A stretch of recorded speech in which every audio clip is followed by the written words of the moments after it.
todos com a graça e a paz do nosso Senhor e Salvador Jesus Cristo. Chegamos agora ao momento da pregação da palavra do Senhor, momento esse, o mais alto do culto, o ápice, podemos dizer assim, momento em que o Senhor prometeu falar ao nosso coração pela pregação fiel e expositiva da sua palavra. Para isso eu gostaria de convidá-los a abrirem o Evangelho de Marcos, no capítulo 16, estaremos expondo hoje a última porção desse Evangelho maravilhoso que temos, no qual nós dedicamos boa parte dos nossos cultos, meditando e expondo esse Evangelho desse servo consagrado do Senhor, que foi João Marcos. Abramos, meus irmãos, no Evangelho de Marcos, capítulo 16, a partir do versículo 9 até o versículo de número 20. Essa é a exposição da palavra do Senhor que faremos essa noite.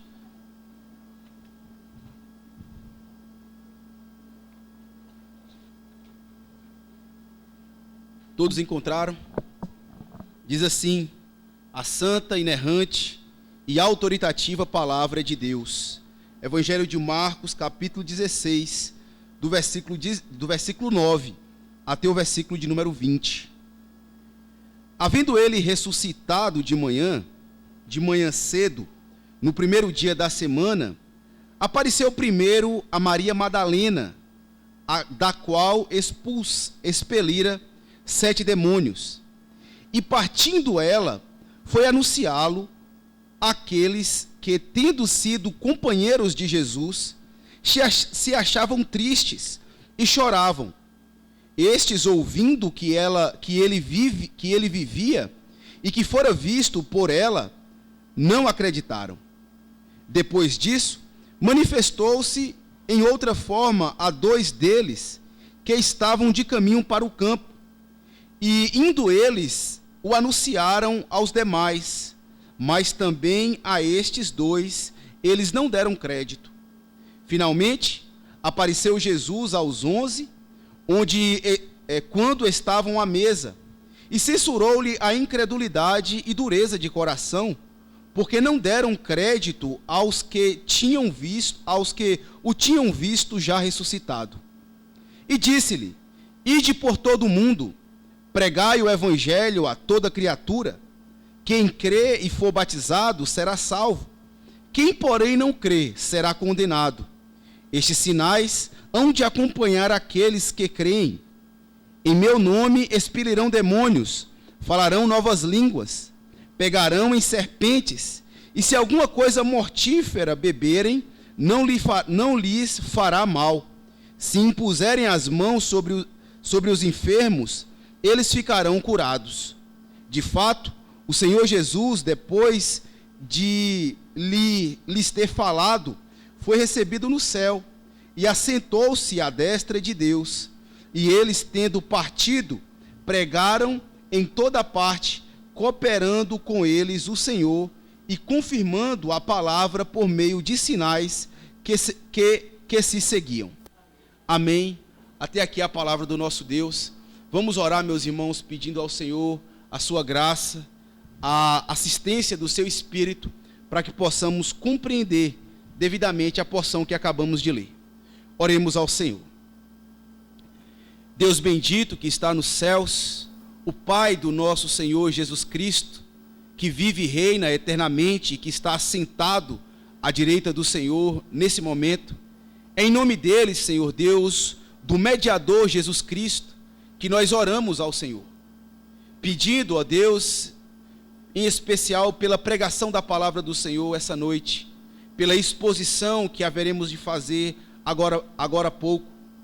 Ó Deus, que Tu digne-se de querer falar ao nosso coração, tornar conhecido a Tua vontade em nossas almas, e em especial, ó Deus, que Tu sejas glorificado nos corações dos pecadores. Ó Deus, que essa noite possa haver conversão, que essa noite, ó Deus, possa haver consolação, como também exortação aos pecadores, aqueles a quem o Senhor trouxe até aqui, para que ouvissem a palavra do Senhor. Ó Deus, que eu possa ser achado diante do Senhor também fiel na pregação da palavra do Senhor. Dá-me graça, Senhor Deus, para transmitir com fidelidade o que está aqui registrado. Que o Teu Espírito Santo me tome por suas mãos e me use, ó Deus, para a glória do Senhor.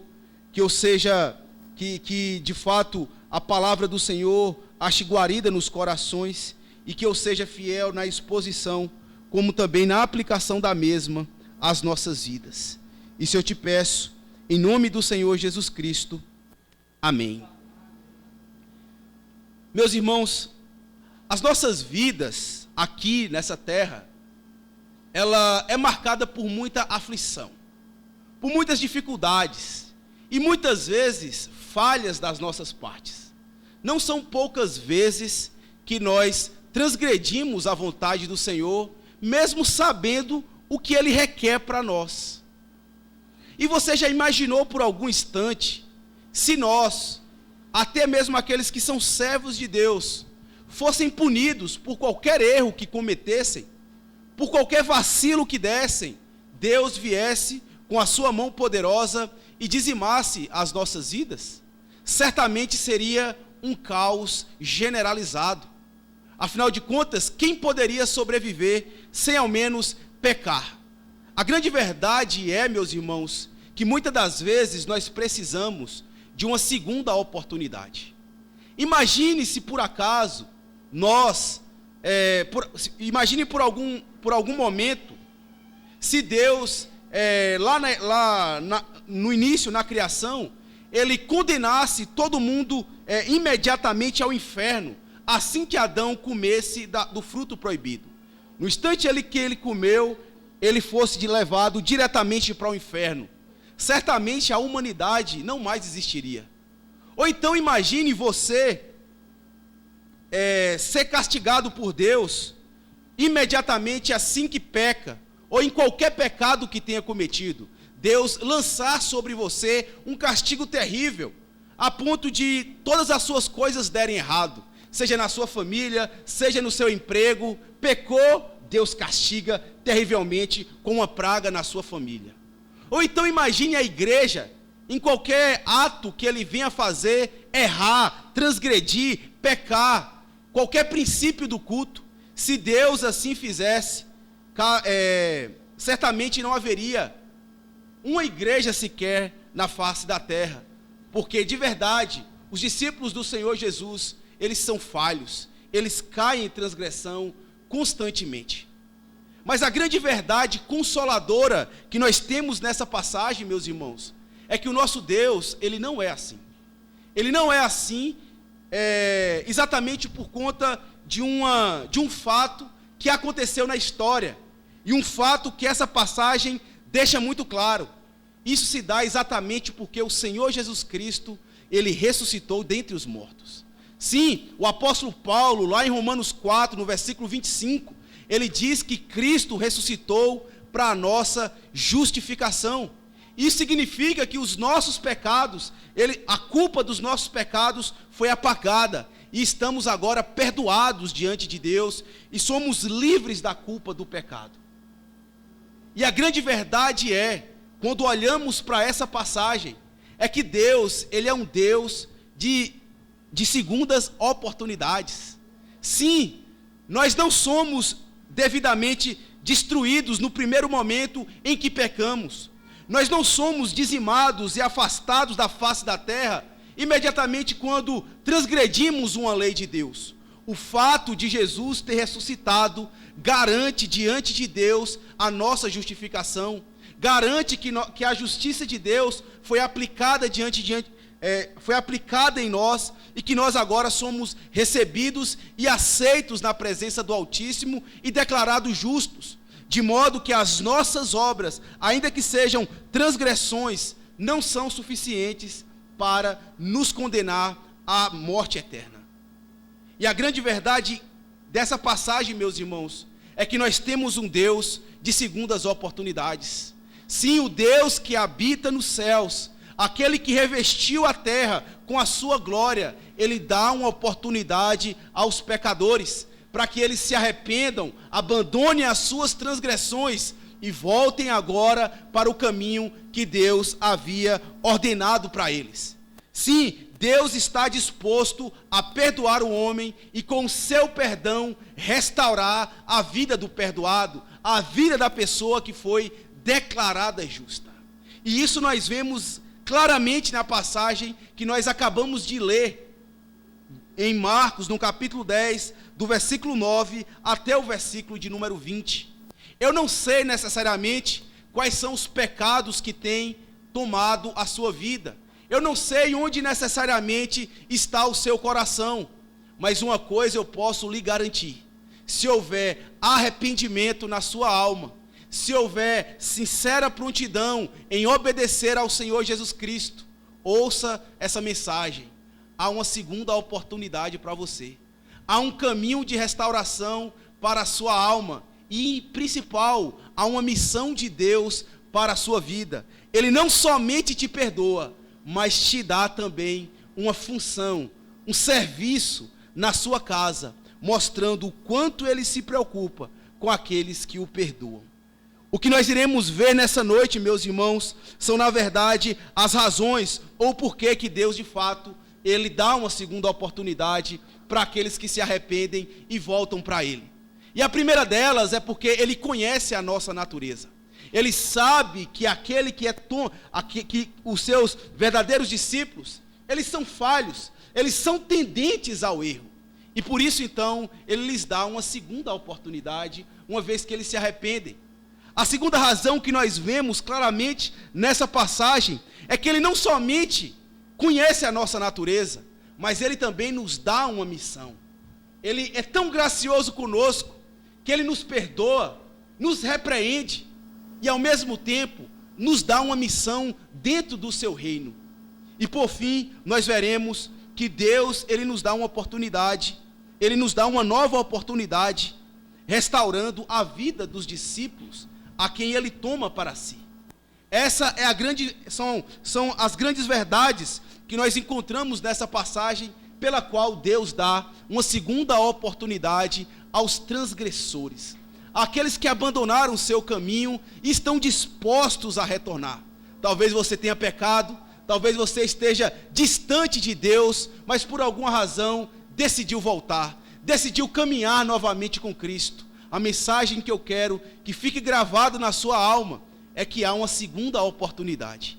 E a primeira razão que nós vemos para que isso aconteça é porque Deus sabe que você é um pecador fraco, um pecador frágil e tendente ao erro. Acompanhe comigo o que diz em primeiro lugar, do versículo 9 ao versículo 14, onde nós vemos as fraquezas daqueles que seguem o Senhor Jesus Cristo. Versículo 9: havendo ele ressuscitado de manhã cedo, no primeiro dia da semana, apareceu Maria Madalena, da qual expelira 7 demônios. E partindo ela, foi anunciá-lo àqueles que, tendo sido companheiro de Jesus, se achavam tristes e choravam. Estes, ouvindo que ele vivia e que fora visto por ela, não acreditaram. Depois disso, manifestou-se em outra forma a 2 deles que estavam a caminho para o campo. E indo eles, anunciaram aos demais, mas também a estes 2 não deram crédito. Finalmente, apareceu Jesus aos 11, quando estavam à mesa, e censurou-lhe a incredulidade e dureza de coração, porque não deram crédito aos que o tinham visto ressuscitado, já ressuscitado.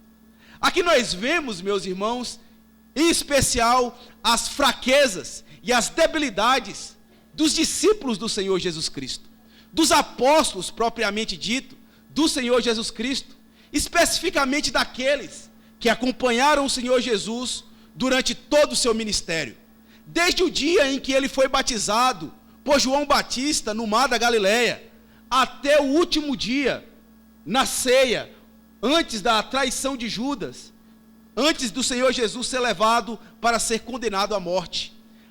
Os 12 apóstolos de Cristo acompanharam ele durante todo o seu ministério, ouviram os seus ensinos e ouviram em especial as suas profecias. E o Senhor Jesus, como vimos no sermão passado, ele havia dito aos seus discípulos que ele subiria para Jerusalém, seria escarnecido pelas autoridades, seria morto, mas no terceiro dia ele ressuscitaria.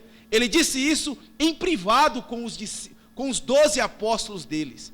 Não fugiram da sua consciência, do seu entendimento, dos seus ensinos, que Jesus haveria de ressuscitar no terceiro dia. E a grande verdade é que todas essas coisas aconteceram. E o mais especial, chegou o terceiro dia da morte do Senhor Jesus. No dia anterior, ele foi crucificado, levado pelo sepulcro. Mas chegou o terceiro dia, o primeiro dia da semana, como diz aqui o versículo 9, o Senhor Jesus ressuscitou dos mortos. Ele apareceu primeiramente a Maria Madalena, e a Maria Madalena, ele se revelou redivivo, com todas as saúdes vitais brilhando na sua vida. Maria Madalena contemplou o Senhor Jesus Cristo. Claro que de imediato ela não havia acreditado em tudo o que Cristo havia ensinado anteriormente. Afinal de contas, ela havia ido até o sepulcro ver para embalsamar o corpo morto do Senhor Jesus e não atentou necessariamente para as suas profecias. Mas acontece que em um determinado momento, o Senhor Jesus abriu os olhos de Maria, e ela, que havia suposto que ele era o jardineiro, teve os seus olhos abertos e contemplou que aquele homem que estava diante dela, falando com ela, não era necessariamente o jardineiro do sepulcro, aquele que ficava a guardar as flores de onde ele foi colocado como sepultado. Ela percebeu que aquele homem que falara com ela nada mais era do que o próprio Senhor Jesus Cristo. Mas veja, meus irmãos, o Senhor Jesus, ele não somente apareceu para Maria Madalena, ele ainda dá uma ordem para ela. Jesus, preocupado então com os seus discípulos, que estavam nesse momento escondidos dos judeus, os discípulos que haviam acompanhado todo o ministério dele, agora estavam lá escondidos dos judeus, porque temiam ser mortos. O Senhor Jesus dá uma ordem para Maria Madalena e diz: vá para os meus irmãos e diga que eu ressuscitei e que eu encontrarei com eles lá na Galileia. Diga para eles que eu não permaneci no sepulcro e que agora eu estou ressuscitado. E Maria Madalena, ela viu, ela contemplou, ela palpou o Senhor Jesus redivivo. E então saiu em disparada para a casa dos apóstolos, onde eles estavam escondidos, para anunciar essa boa notícia. Só que, por incrível que pareça, ainda que eles tenham aprendido diretamente com o Senhor Jesus, que ele haveria de ressuscitar no terceiro dia, eles não deram crédito à mensagem que Maria Madalena trazia. Eles ouviram de uma pessoa que viu o Senhor Jesus ressuscitado, mas eles disseram: ela deve ter algum problema, ela deve estar sonhando, ela está abalada demais com tudo o que aconteceu no sábado. Essas coisas talvez pudessem explicar o que estava acontecendo com Maria Madalena. Talvez de fato ela estivesse também realmente alucinada. Mas veja, meus irmãos, o Senhor Jesus, ele não apenas apareceu a Maria Madalena. No versículo 12 até o versículo 13, nós vemos que o Senhor Jesus apareceu também a 2 homens que estavam de caminho para o campo. Na verdade, nós lemos acerca desses homens, mais precisamente no relato de Lucas, no capítulo 24, do versículo 13 até o 35, onde Lucas narra a história dos homens, que estavam indo de caminho para a aldeia de Emaús, porque eles também não haviam crido no que Jesus havia dito. E por incrível que pareça, no meio do caminho, eles estavam pegando o caminho contrário. Jesus aparece para eles e se revela como ressuscitado. Eles então comem com o Senhor Jesus na sua própria casa. abriga o Senhor Jesus ressuscitado no seu próprio lar. E Jesus então abre os olhos deles para que eles possam ver que necessariamente ele não era um homem comum, mas ele era aquele que havia sido crucificado um dia anterior. Aqueles homens ficam estarrecidos com essa notícia. Eles mal poderiam acreditar. Jesus ressuscitou, ele esteve aqui comigo, sentou na minha mesa, comeu do meu pão. Eles não aguentaram essa notícia e correram em disparada para os discípulos, para os apóstolos mais uma vez. E chegando lá, narrou a mesma história que Maria Madalena havia dito. O mesmo conto. Eu estive com o Senhor, eu ouvi ele dizendo, ele disse que irá encontrar conosco aqui na Galileia. Mas o que o texto nos fala é que mais uma vez os discípulos, os apóstolos, os 12, ou melhor os 11, porque Judas já havia sido crucificado e havia traído o Senhor, eles mais uma vez não deram crédito a essa segunda testemunha. Agora eles não tinham desculpa, o porquê não acreditar. Talvez eles estivessem sobrecarregados com a tristeza. Talvez os seus corações estivessem muito descrentes para acreditar que um homem que foi crucificado possa agora ressurgir no terceiro dia de morto. E agora nós vemos, meus irmãos, no capítulo 14, que o Senhor Jesus, o próprio Senhor Jesus, que havia aparecido para Maria Madalena, que havia aparecido para os 2 homens que ia para outro caminho, para a aldeia de Emaús, ele próprio aparece agora para os discípulos. O que é que eles podem dizer?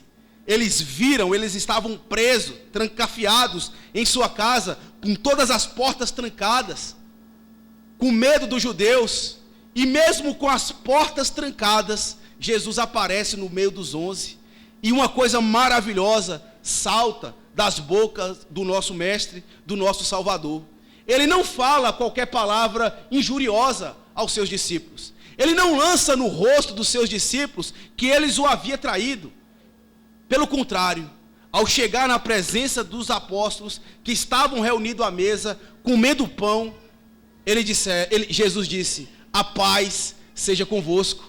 E eles então creram, e quem estava ali era de fato o Senhor Jesus.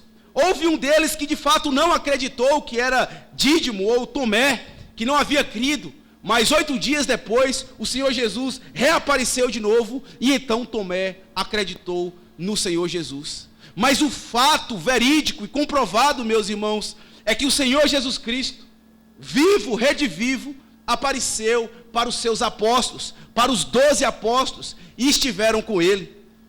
E nós vemos aqui então o Senhor Jesus reconhecendo a fragilidade, a fraqueza, a deficiência dos seus discípulos, a tal ponto então que ele passa a reprovar, que ele passa então a censurar a dureza do seu coração e então corrigir os seus pecados. Versículo 14 diz assim: finalmente apareceu Jesus aos 11, quando estavam à mesa, e censurou-lhes a incredulidade e dureza de coração, porque não deram crédito aos que o tinham visto já ressuscitado. A grande verdade é, meus irmãos, que o Senhor Jesus, ele conhece as fraquezas dos seus apóstolos. Ele sabe quem são devidamente aqueles que o seguem. Ele sabe que a tendência do seu coração é necessariamente lhes dar o seu coração ser voltado para a incredulidade. Por alguma razão, por algum motivo, então, os corações dos apóstolos do Senhor Jesus ainda estava endurecido com respeito à ressurreição. Era o terceiro dia da morte. Havia testemunhas que comprovavam isso, mas eles de fato se entregaram à incredulidade nos seus corações. E eu estou me referindo aqui aos apóstolos do Senhor Jesus Cristo. O que eu quero acentuar aqui para vocês é que o Senhor Jesus, ele de fato dá uma segunda oportunidade aos seus discípulos, porque eles conhecem a sua fraqueza. Ele conhece a sua debilidade.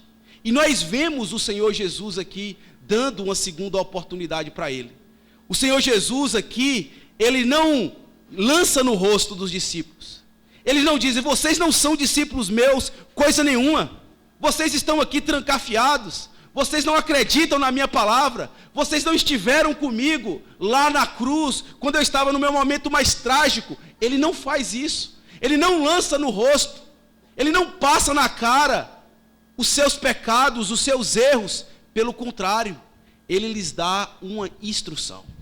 Ele lhes dá uma correção.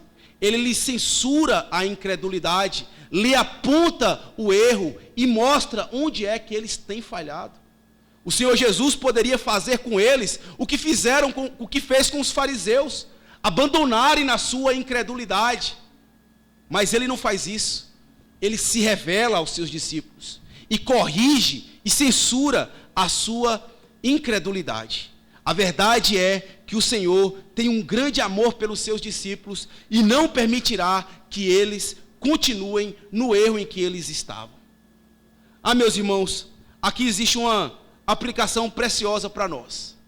Muitas das vezes nós não gostamos das palavras de repreensão do Senhor. Muitas das vezes nós não gostamos quando o Senhor censura a nossa incredulidade. Muitas das vezes nós nos revoltamos, ficamos chateados ou até mesmo tristes, porque o Senhor nos trata de um modo tão duro. Mas a grande verdade é que o Senhor Jesus, ele trata duro com aqueles a quem ele ama. Ele trata duro com aqueles a quem ele toma por filho. Porque eu sei, e vocês irão concordar comigo, que não existe um pai que verdadeiramente ame seu filho, que vai se alegrar em fazê-lo permanecer no erro. Ele irá corrigir. Ainda que o seu filho tenha que sofrer, ele fará o seu filho ser corrigido por meio de uma disciplina, por meio de uma correção, por meio de uma censura. Talvez o que você esteja passando na sua vida seja necessariamente uma correção do Senhor. Talvez o seu coração esteja necessariamente entregue à incredulidade. Talvez de fato você ainda não creu que o Senhor Jesus ressuscitou. Talvez essa realidade não está tão viva diante dos seus olhos. Mas o que eu quero mostrar para você é que o Senhor Jesus, ele de fato ressuscitou, como nós temos provas sobejas aqui. E ao mesmo tempo, ele toma aqueles a quem ele ama aqueles a quem ele toma por filho, a ponto de corrigir severamente, censurando e até mesmo disciplinando os seus corações. Então, quando você ouvir uma palavra dura da parte do Senhor, quer seja na pregação, como agora, quer seja por meio de um irmão a quem você vai tomar algum conselho, ou até mesmo na providência da sua vida, no modo providencial, como Deus tem governado a sua vida. Talvez você ache duro demais. Eu não quero passar por essa situação. Por que Deus está me fazendo passar por essa situação? Se alegre quando isso acontecer. Porque do contrário, você seria um filho bastardo. Você não seria necessariamente filho dele. Mas se você de fato é filho, ele lhe tomará, ele lhe corrigirá e não permitirá que você continue no erro. Porque ele dá uma segunda oportunidade. E pense, meus irmãos, quando o Senhor nos censura, quando o Senhor nos corrige, é porque nós temos uma segunda oportunidade. Ele nos corrige para que possamos fazer correto, para que nós possamos fazer do modo como lhe agrada. Mas a grande pergunta para você nessa noite: você quer agradar o Senhor Jesus? Você quer de fato agradar a Deus? Você quer de fato uma segunda oportunidade? Você precisa de uma segunda oportunidade da parte de Deus? Se você precisa de uma segunda oportunidade, se você quer uma segunda oportunidade, eu digo para você, há uma segunda oportunidade da parte de Deus. Mas Ele irá lhe amar e, se necessário for, irá lhe corrigir, para que você volte a fazer o que é correto. Em especial, para que você consiga enxergá-lo como redivivo e ressuscitado dentre os mortos. Uma segunda aplicação que eu não posso deixar de fazer, ainda nesse ponto, meus irmãos, de fato, a importância que nós devemos dar para o primeiro dia da semana. Olha, o primeiro dia da semana é o dia que nós devemos anelar por ele. Nós devemos amar o primeiro dia da semana. E o primeiro dia da semana que eu digo, nada mais é do que o domingo. Mas por que, pastor, tanta importância com o domingo? Por que temos que ser tão zelosos com o domingo? Exatamente por isso, meus irmãos. Porque o Senhor Jesus ressuscitou para a nossa justificação no domingo. Domingo foi necessariamente o dia da nossa entrada nos céus com o Senhor Jesus Cristo. A garantia de que nós iremos viver eternamente com Deus na glória vindoura. E no domingo, na verdade, nós celebramos sempre a ressurreição do Senhor Jesus. E eu gostaria que você fizesse uma experiência todos os domingos. Logo quando você acordar, quando você vê ainda escuro, ou o galo cantando, você pode imaginar exatamente isso. Foi exatamente nessa hora, nesse dia, que o Senhor Jesus ressuscitou.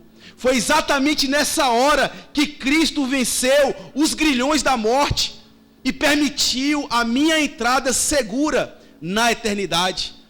O domingo deve ser para os crentes o dia de maior festividade, o dia de maior alegria. Não porque a igreja instituiu, não porque é meramente religioso fazer isso. Não, meus irmãos, porque o nosso Salvador, o Cristo, o Filho de Deus, ele ressuscitou no domingo. E é por isso que devemos nos alegrar e dedicar a nossa vida a esse dia tão precioso e tão marcante para a vida do cristão.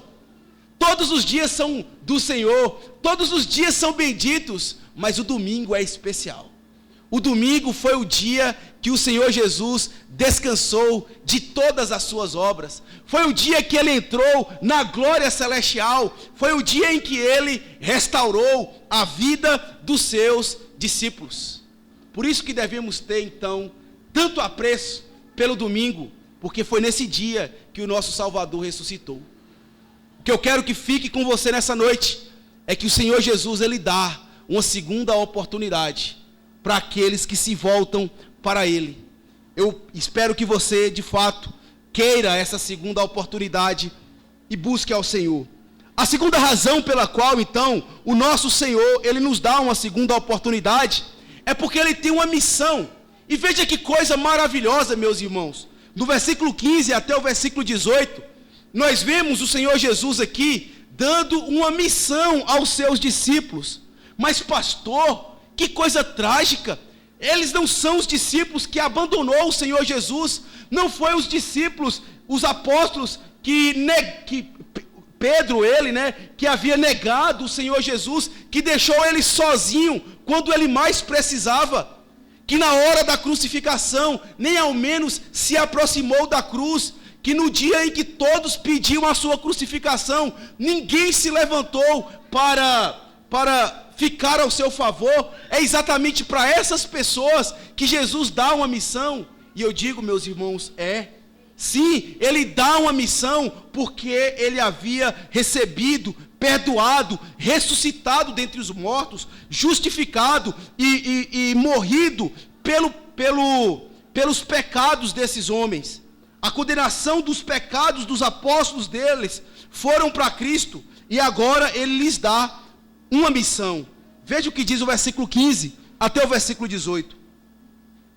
E disse-lhe: ide por todo o mundo, pregai o evangelho a toda criatura. Quem crê e for batizado será salvo, porém quem não crê será condenado. Estes sinais hão de acompanhar aqueles que creem em meu nome. Expelirão demônios, falarão novas línguas, pegarão em serpentes, e se alguma coisa mortífera beberem, não lhe fará mal. Se impuserem as mãos sobre os enfermos, eles ficarão curados.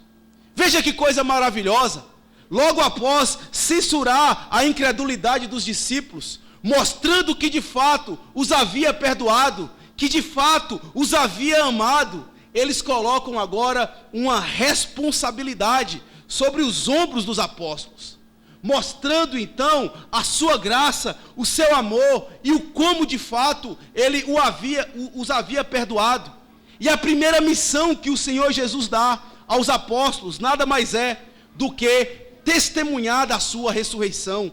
Ele diz assim: ide por todo o mundo e pregai o evangelho a toda criatura. Em outras palavras, o que Cristo está querendo dos apóstolos aqui é que eles sejam de fato testemunhas do Senhor Jesus Cristo. Eles viram o Senhor Jesus ressuscitado, eles comeram com o Senhor Jesus depois de ressuscitado, não apenas os 11, mas também Maria Madalena, os 2 homens que iam a caminho de Emaús, e o Senhor Jesus aqui dá uma responsabilidade para eles. Agora que vocês me viram, agora que vocês têm provas suficientes em suas vidas de que eu não sou uma lenda, de que eu não sou uma história, de que tudo que eu havia ensinado para vocês durante o meu ministério era verdade, e aqui está a prova última e final, o meu corpo, que todos viram mortos na cruz, aqui ressuscitado diante de vocês. Agora vão para todo mundo, preguem essa mensagem, digam aos homens que vocês me viram. Não digam que alguém lhe contou, digam que vocês apalparam em mim, digam que vocês conversaram comigo, digam que vocês cearam comigo, que eu apareci a vocês em outros momentos das suas vidas. Não foi alguém que te contou, foi exatamente vocês quem viram. E agora Jesus diz: vá para todo mundo e testemunhe isso, mostre o que de fato vocês estão comprovando.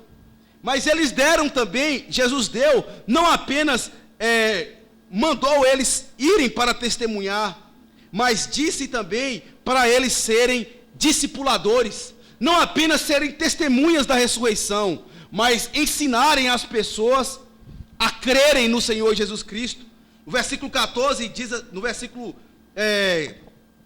15 diz assim ainda: ide por todo mundo e pregai o evangelho a toda criatura. O que é esse evangelho, meus irmãos? O que é esse evangelho que o Senhor Jesus quer que os discípulos anunciem?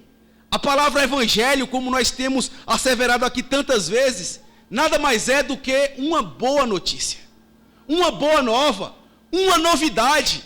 Quem é que não gosta de uma novidade? Quem é que não gosta de uma palavra boa aos seus corações? E é exatamente isso que Cristo quer que os seus apóstolos saiam a transmitir para o mundo. Olha, Deus estava irado com a humanidade inteira haveria de perecer nas mãos de Deus, todo mundo seria consumido pela ira de Deus, porque transgrediram os seus mandamentos. Mas alegrem-se todos, há um caminho de salvação.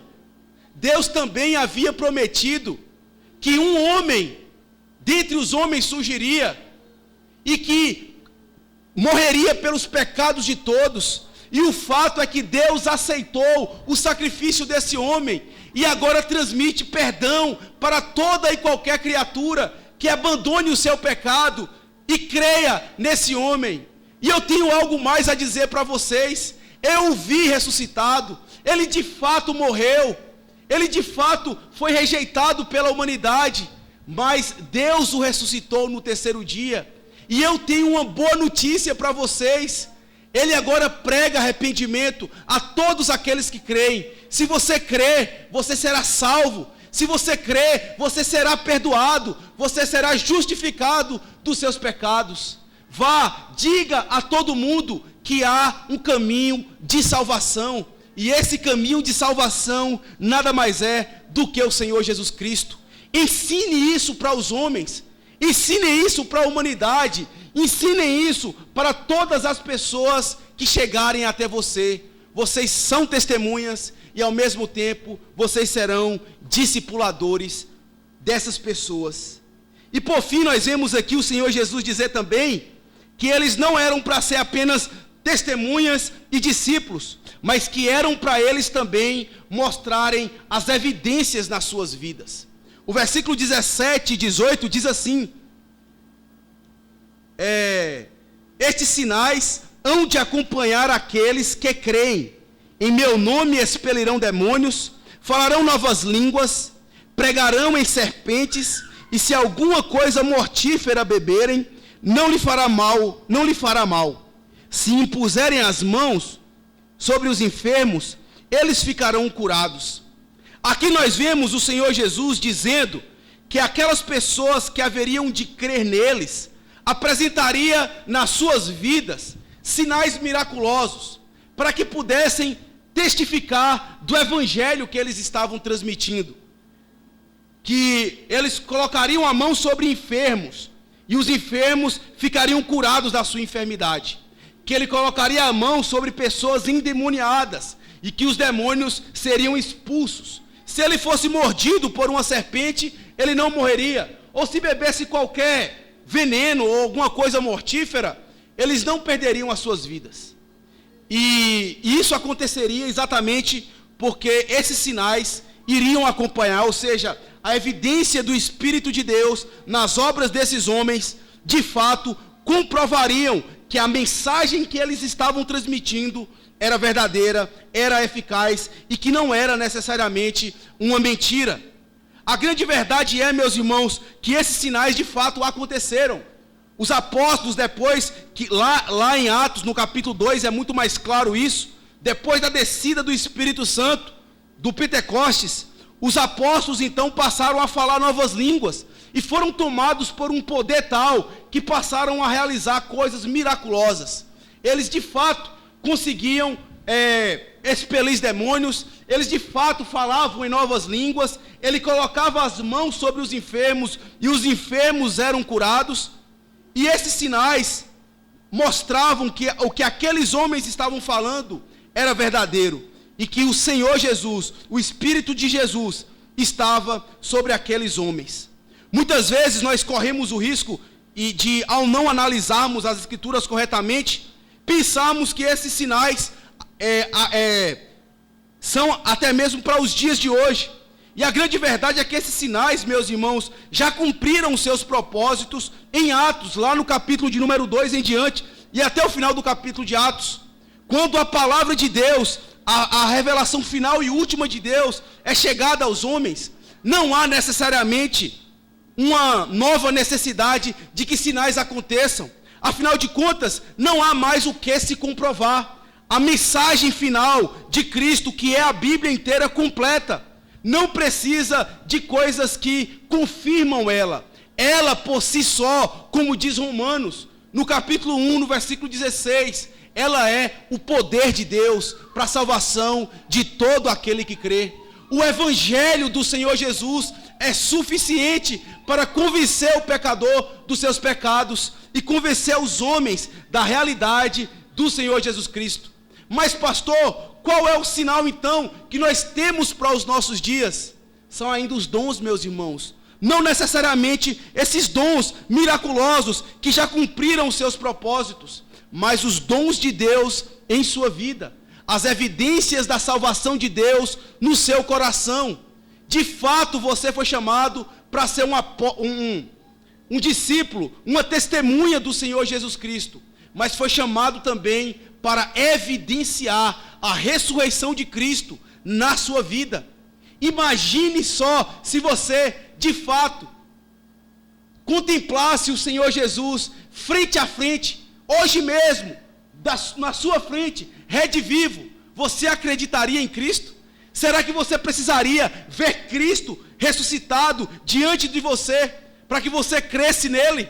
E se isso acontecesse, qual seria a sua reação? Talvez você sairia correndo, pregando para as pessoas. Eu ficaria extasiado, alegre, por ver novamente a imagem de Cristo na minha frente. Eu imagino que seja isso que aconteceria com você, caso você visse, ou seja, você apresentaria evidências na sua vida. Mas sabe qual é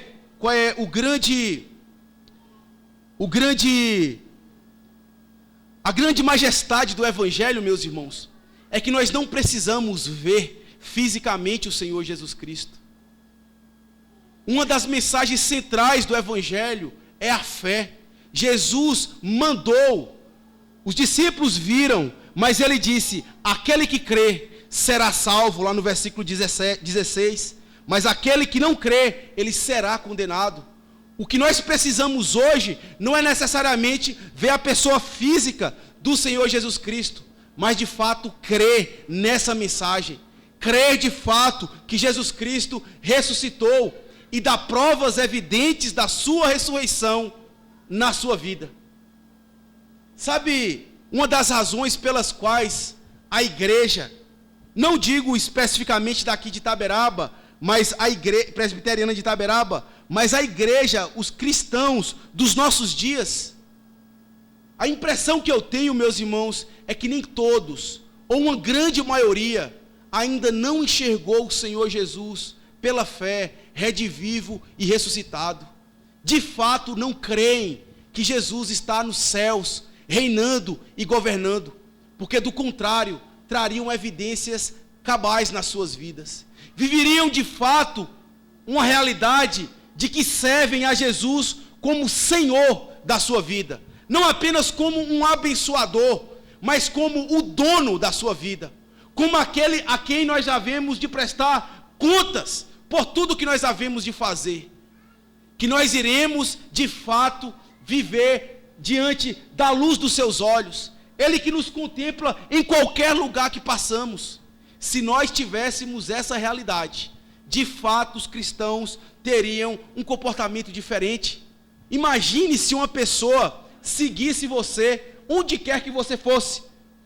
Você entrasse em um lugar privativo, essa pessoa entraria com você. Se você fosse para um lugar totalmente escuro e essa pessoa entrasse com você. Onde quer que você esteja, se alguém acompanhasse do seu lado, qual seria a sua reação? Como você se comportaria? Pois saiba, Cristo é assim. Ele está constantemente conosco, onde quer que estejamos. E como é que você tem se comportado diante da viva face do Senhor Jesus Cristo?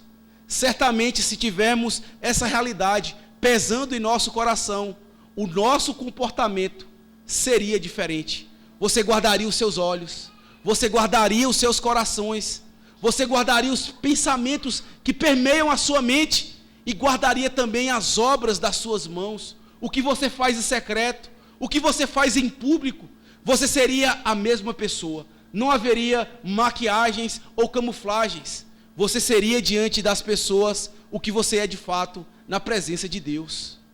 Isso, meus irmãos, são evidências de quem encontrou o Senhor Jesus ressuscitado dentre os mortos. Então, você tem uma missão a cumprir. Você tem uma missão a obedecer. Você que enxergou Jesus pela fé, você foi chamado para ser uma testemunha. Onde quer que você esteja, onde quer que você passe, você foi chamado para ser testemunha da ressurreição do Senhor Jesus. Não somente testemunha, mas também discipuladores. Onde quer que você vá, ali há um campo missionário para você pregar a boa nova de salvação. Isso de fato é uma boa nova para você. A mensagem do Evangelho é algo que de fato é uma novidade para você, é uma boa notícia para você, é algo que alegra o seu coração. Então compartilhe essa verdade com aqueles que você ama. Compartilhe essa boa nova com aqueles que estão perto de você, na sua casa, no seu trabalho, na sua vizinhança, para o seu amigo íntimo. Eu vejo que muitas vezes, quando nós temos uma novidade da rua, a primeira coisa que nós queremos fazer é colocar nas redes sociais, colocar no YouTube, colocar no Facebook, no Instagram, publicar, para que todos possam ver aquela boa nova que você quer transmitir. O quanto o Evangelho, a ressurreição de Jesus, é uma boa nova para você. Lembre-se, esse é o poder de Deus para salvar o pecador que está na sua casa, o pecador que está do seu lado, onde quer que você vê. As boas novas é um poder da parte de Deus. Essa, meus irmãos, é a segunda, é uma nova oportunidade.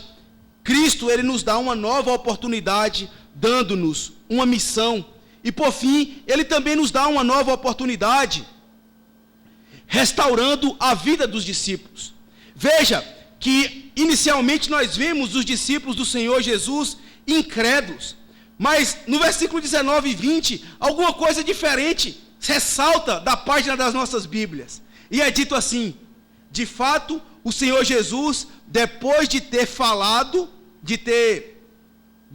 lhes ter falado, foi recebido no céu e assentou-se à destra de Deus. E eles, os discípulos, tendo partido, pregaram em toda parte, cooperando com eles o Senhor e confirmando a palavra por meio de sinais que se seguiam. Aqui nós vemos discípulos completamente diferentes dos primeiros, do que é relatado no capítulo do capítulo 14 ao capítulo 18. Nós vemos discípulos agora ousados, intrépidos, corajosos, enfrentando os judeus, enfrentando a sua nação, enfrentando o povo que aparecia diante deles. Eles iam até os judeus e pregavam: vocês mataram o Rei da Glória, vocês mataram o Messias que Deus havia entregado a vocês, o Messias que vocês tanto procuravam. Vocês mesmos o mataram no madeiro. E ao mesmo tempo ele diz: mas vocês mesmos que os mataram, há uma segunda oportunidade. Todo aquele que se arrepender e crer será salvo no Senhor Jesus. Ainda que você tenha contribuído, gritado naquele dia: crucifica-o, ainda que você tenha feito isso, se você se arrepender, há perdão para o seu coração, porque o Messias chegou. Os discípulos do seu tempo saíram pregando isso. Pense, uma nação inteira contra o Senhor Jesus, uma nação inteira vindo Jesus como um criminoso, e aqueles homens então bravejando, cortando caminhos, pregando em todo canto a ressurreição do Senhor Jesus. E é tão tal, meus irmãos, que isso aconteceu há 2021 anos atrás, lá na Palestina, lá em Jerusalém, numa cidade remota, lá no Oriente, lá no canto do mundo, bem distante daqui. E olha que maravilha, essa boa nova chegou a nós hoje, em Itaberaba. Hoje aqui você está ouvindo a mensagem que aqueles corajosos discípulos, apóstolos do Senhor Jesus, saíram anunciando. Eles foram lançados aos leões, eles foram decapitados, eles foram mortos, muitos deles, mas eles não paravam de pregar, eles não paravam de anunciar, e essa mensagem chegou até nós, aqui em Itaberaba. Talvez você pergunta: mas como isso pode acontecer? Por que um homem lá, um nazareno, um carpinteiro da Judéia, pode ter tanta propulsão assim? Como homens iletrados, pescadores, que não tinham cultura, que não tinham conhecimento de nada, podem ter abalado tanto a humanidade, a ponto de dividir a história em antes de Cristo e depois de Cristo, influenciado gerações e o mundo inteiro, onde você conhecer, em qualquer parte desse mundo, se ouve do Evangelho. O que explica isso? E a grande explicação para isso, meus irmãos, está aqui no versículo 19. Marcos diz assim: de fato, o Senhor Jesus, depois de lhes ter falado, foi recebido nos céus e assentou-se à direita de Deus. Ele está sentado na direita de Deus. Isso significa, meus irmãos, que ele voltou para o seu trono, que ele está sentado no trono onde ele reina, onde ele governa a humanidade. Aquele mesmo homem, aquela mesma pessoa que no início disse assim: haja luz, e houve luz, haja firmamento entre águas e águas. Ele está sentado no seu trono, governando as nações, regendo os homens, controlando o coração dos pecadores. Ele está governando, reinando eternamente.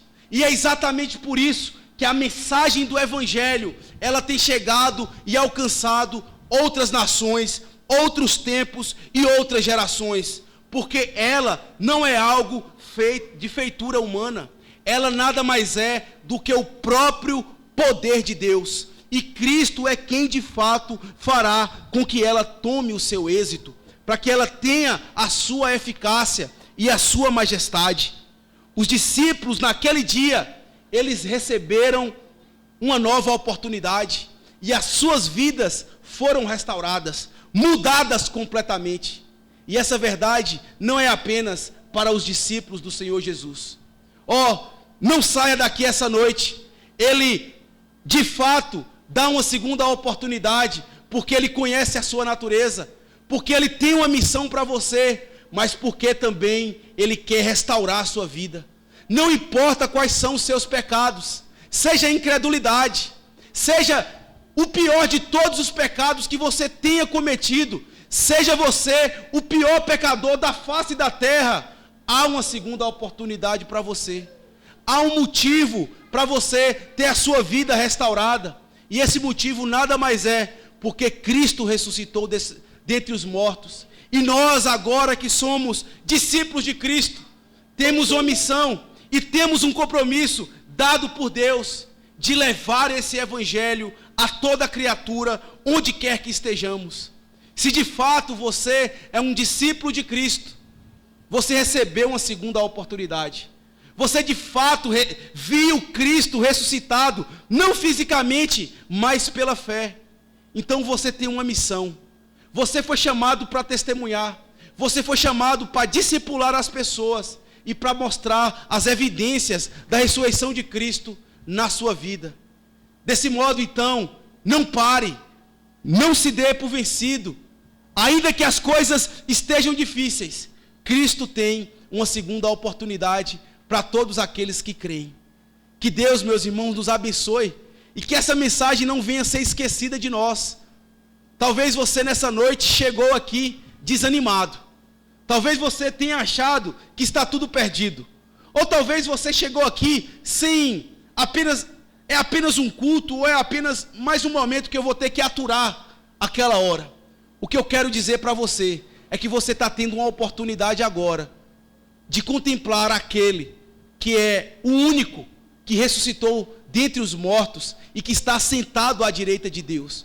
Você teve a oportunidade de ouvir o evangelho da salvação, o poder de Deus para a salvação de todo o que crê.